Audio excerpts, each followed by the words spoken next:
अभी इनको रिस्पॉन्ड कीजिए। दूसरा मुझे बताइए, मोहम्मद अली दुर्रानी साहब आप लोगों के कॉन्सेंट से जा के मिल रहे हैं या वो खुद साख्ता अंपायर बने हुए हैं? ये क्या सीन है क्या? बाय द वे देखिए, खोसा साहब की मैं इज्जत करती हूँ, मैं उनको ज़रा इज्जत के साथ जवाब दे दूँगी। चारों सूबों की जंजीर बेनज़ीर थी, फिर जरदारी साहब ने सूबों की जंजीर को पहुँचाया सिंध तक, और सिंध में भी अब इंटीरियर तक ले गए। तो ये सारा कसूर एक इंटीरियर सिंध की इसको छोटी जमात बनाने में हमारा कोई कारनामा नहीं है। जरदारी साहब को ये सहरा जाता है। माशाल्लाह पीपल्स पार्टी में वो हमारे सफ़ीर हैं। जैसे PMLN में मरियम नवाज आजकल हमारी सफ़ीर है। They are are best players, कभी हमें डिसअपॉइंट नहीं करते।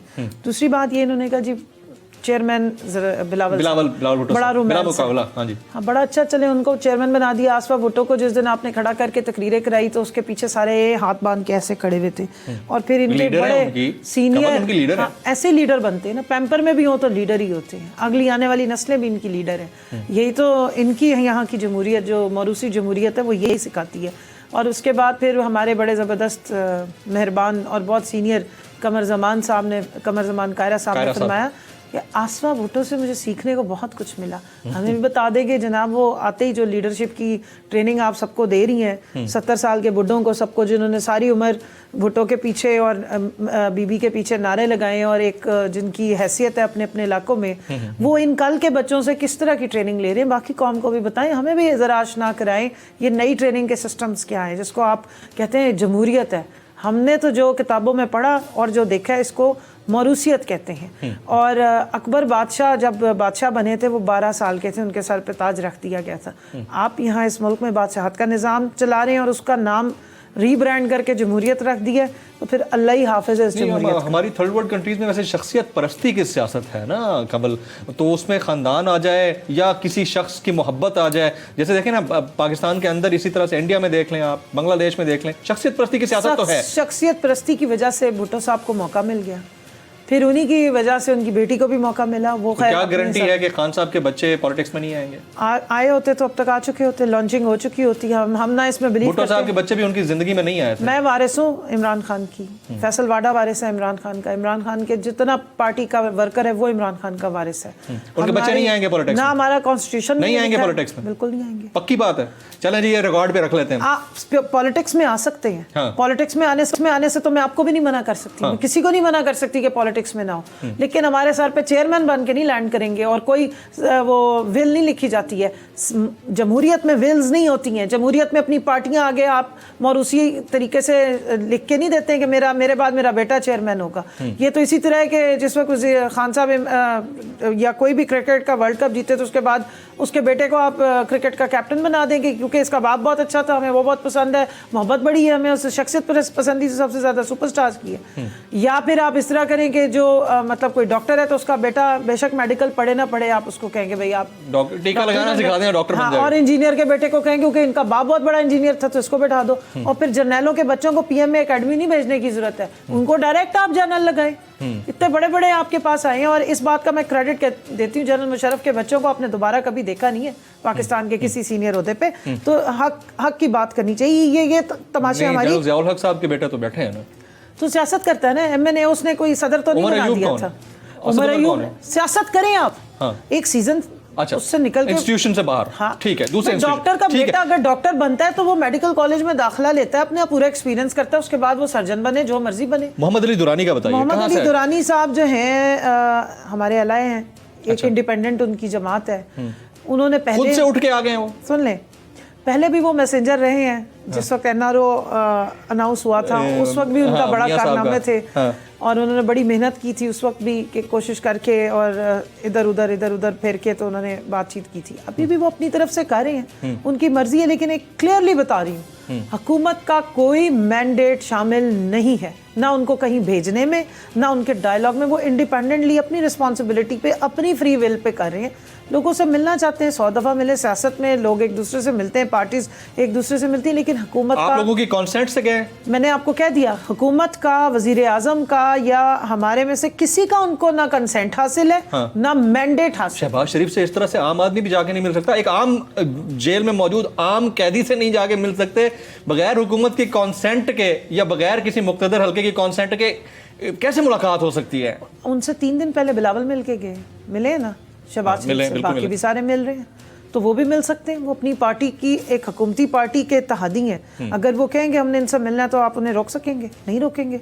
लेकिन मिल के बात क्या करनी है, उनकी मर्जी। यानी हुकूमती पार्टी के इत्तेहादी होने का मतलब कतई तौर पर ये नहीं है कि हुकूमत ने उन्हें कहा है कि आप जाके मिलें। हाँ, और दूसरी बात ये, क्योंकि पार्टी उनकी इंडिपेंडेंट है। अच्छा, दूसरी बात ये है कि अगर कोई ग्रैंड डायलॉग तो अव्वल होने की कोई गुंजाइश नहीं है। दूसरी बात ये, करना ट्रैक टू डायलॉग नहीं होगा। करना किस चीज पे, क्या किस पे बार्गेनिंग करना चाहिए? एनआरओ पे और किस पे? हाँ, जिसको आप एनआरओ कहते हैं। जी, मैं नहीं उसको एनआरओ कहती उसको। अगर आप उस ये 34 अमेंडमेंट्स हैं जी, मैं पढ़ चुका हूं इसको। हाँ, अगर आप इनमें से जो बड़े बड़े हमारे वो सूरमा जो यहाँ मुल्क में बड़े ज़बरदस्त किस्म के कारनामे सर अंजाम के देखे गए, उनके कट्टे छट्टे हैं। और ब्रॉड शीट वो है एजेंसी अमेरिकन, जिसके साथ एनआरओ से पहले मुशर्रफ साहब ने एक एग्रीमेंट किया था कि आप पूरी दुनिया में ढूंढे कि कहाँ कहाँ इल गॉटन मनी छुपाई गई है, मुल्क से चोरी किया हुआ पैसा।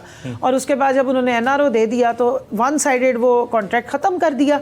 उस वन साइडेड कॉन्ट्रैक्ट ख़त्म करने का नुकसान ये हुआ कि वो हमारे खिलाफ चले गए। हमारी नैब ने उनसे चीज़ें शेयर करनी छोड़ दी और डील ये हुई थी कि जो रिकवरीज होंगी पूरी दुनिया से उसका 20% ब्रॉडशीट को दिया जाएगा।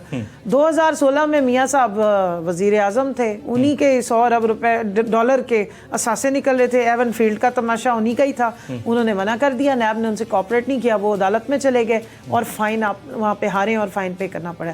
ब्रॉडशीट के जो ओनर हैं जिनसे सारा मुआहदा हुआ था, वो आप एक इंटरव्यू दे रहे हैं, ज़रा वो सुन ले ये कौम और आज पूछे इन 2 नंबरों से सवाल कि मेरे बच्चों का आपके बच्चों के मुंह के निवाले, उनकी तालीम, उनकी सेहत को इन्होंने दाव पे लगाया, इस मुल्क की आवाम को गरीब रखा और ख़ुद पूरी दुनिया में इन्होंने खरबों रुपए जो है वो उनके असासे बनाए हैं। मुझे समझ नहीं आती कि ये अपने लिए क्या हिराम मिस्र बनवाएंगे मरने के बाद, और क्या साथ वो सारा कुछ दफनाएंगे और इस मुल्क की आवाम की जो आहें लगेंगी ना, इनको अल्लाह मियाँ इनको इबरत का निशान अच्छा कंवल, आपकी इजाजत से एक सवाल मैं खोसा साहब से पूछ लेता हूँ, क्योंकि आपकी नजर में मोहम्मद आपकी कॉन्सेंट से नहीं गए और आप ये कहते हैं कि वो इत्तेहादी अपनी मर्जी से गए। आपकी नजर से नहीं, मैं एक हुकूमती तर्जुमान होने के नाते मैं आपको रिस्पॉन्सिबल स्टेटमेंट है। यही सवाल मैं खोसा साहब से पूछता हूँ, वो क्या समझते हैं? खोसा साहब, ये मोहम्मद अली दुर्रानी साहब बैठे बिठाए खुद से चले जाते हैं, आपसे भी आके मिल रहे हैं, फजल रहमान साहब से मिल रहे हैं, शहबाज शरीफ साहब से मिल रहे हैं, ये खुद साख्ता अंपायरिंग उन्होंने खुद से कर ली है, या आप समझते हैं कि कुछ और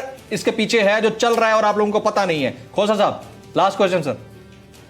देखिए, आपको पता है ये मोहम्मद अली दुरानी साहब ये पीर पगाड़ा साहब की पार्टी से है। आपको पता है बड़े पीर पगाड़ा साहब जो है वो कहते थे मैं तो हूँ ही एस्टेब्लिशमेंट का बंदा, वो खुले आम कहते थे।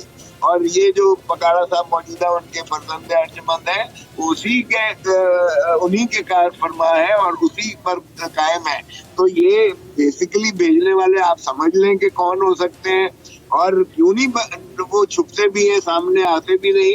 भाई सामने आकर बात करो ताकि 73 साल में एक बात तय हो जाए। अच्छा, कि हक हकमियत अवाम की है। इसीलिए पाकिस्तान की पीडीएम ने कहा है अब हम कोई चीज जो है चोरी छुपे या बैकडोर चैनल से या पीडीएम तो तकरीबन एंड ही हो चुकी है, उससे हम नहीं करेंगे, हम खुलेआम करेंगे। पीडीएम मुकम्मल पूरी करेगी। मैं आपसे इसी कमेंट पे जाना चाहूंगा कि because I am running short of time, चाह रहा हूं कि कंवल इसके ऊपर फाइनल एक जुमला इसके ऊपर जो कमेंट देना चाहेंगे। 27 दिसंबर को जरदारी साहब एक स्पीच करते हैं, उसके बाद 29 दिसंबर को उस पर अमल हो जाता है।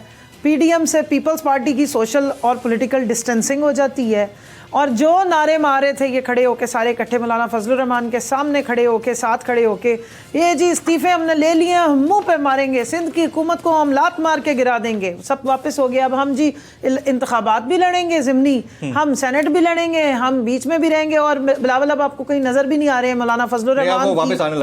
मौलाना फजलुर रहमान आने की बड़ी कोशिश की इन्होंने। ये जो वाकया मचका हुआ इसके खिलाफ इन्होंने इतनी गंदी घिनौनी साजिश की कि इसमें आपने सेक्टेरियन वायलेंस को इंस्टिगेट करने की कोशिश की और पूरे पाकिस्तान को आपने डिस्टेबलाइज करने की कोशिश की। कुलभूषण यादव कहां से पकड़ा गया था? बलूचिस्तान से। उसका नाम कभी इन्होंने नहीं लिया। मरियम से पूछे आपका दुश्मन कौन है तो कहती मुझे नहीं पता। सज्जन जंदाल के हक में ट्वीट हक में ट्वीट्स करती हैं। कुलभूषण के बारे में ना इनकी जुबान खुलती ना इनके अब्बा जान की कभी खुली। कुलभूषण यादव का जो केस था उसको इन्होंने इंटरनेशनलाइज करवाया, जिस सज्जन जंदाल आया था मरी में और यही डील करके गया था। और आज मोदी और कश्मीर की हमें बातें सुना रहे हैं। मोदी आपको अफसोस के खत भेज रहे हैं, हमें नहीं। माँ दी सज्जन ते धी दी, माँ दे दुश्मन ते धी दी सज्जन वाली बात है। इस तरह नहीं होता है कि आपके पूरे मुल्क का वो दुश्मन है और आप जो एक या दो लीडरान है उनकी हमदर्दी में मोदी की जान निकलती है। कंवल शौजब साहबा, आप तशरीफ लाई कोविड-19 पेंडेमिक के बावजूद, आपका बहुत बहुत शुक्रिया।